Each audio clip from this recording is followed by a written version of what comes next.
Hey Girls Inc. girls, it's Bailee here again.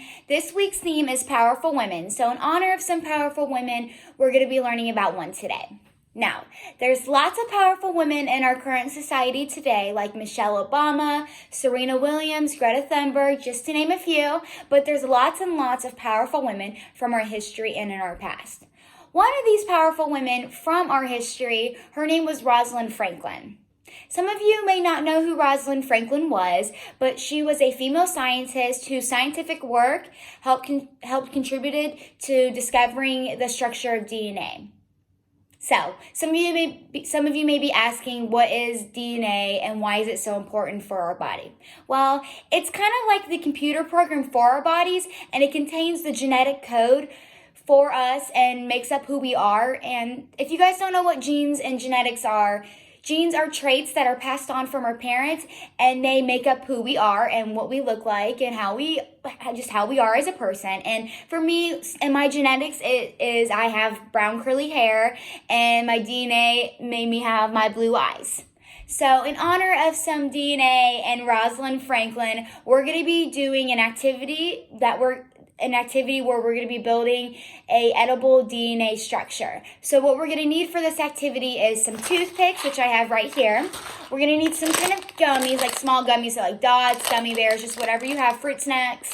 And then we're also going to need licorice. And I'm going to use red vines because those are my favorite. So let's get started.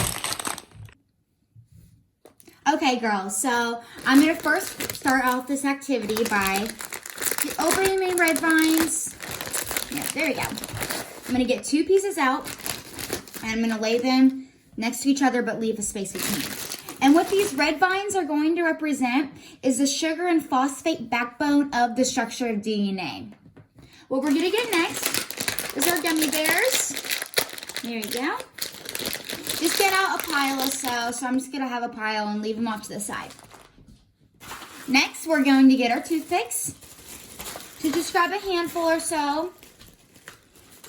So, how we're going to start this off is we're going to take toothpick through our gummy bear. Just like that, but leave some room on the end so we can poke it through the side of the licorice. We're going to grab another gummy bear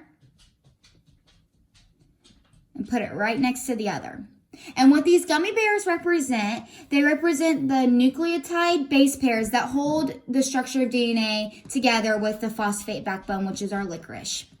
So what we're going to do next is just stick the toothpick into the ends of the licorice, just like this. And we're going to continue doing that all the way down until we reach the bottom of the licorice. So girls, I just drew out a basic structure of DNA so we could use it as an example and as a thing to compare to with our own edible structure of DNA. So this is what my end product looks like and how we're going to make it resemble this. And this is why we're using licorice, because it's super easy to bend. And when we do finish our gummy bear licorice DNA structure, we need to make sure that we have the toothpick sticking out on both ends because it's going to be easier to twist. So we're just going to grab, towards the middle or so, and just keep twisting, and then twist towards the bottom. And as you can see, it resembles that DNA structure very closely, just with a bunch of candy. And just you can unfoil it and take it apart and go ahead and start eating. I hope you girls had fun building your DNA molecules in a scientific, food, and creative way. And I hope you guys enjoyed the activity. You guys can send in some pictures of your own DNA molecules or look up DNA molecules yourself to see how similar yours looks.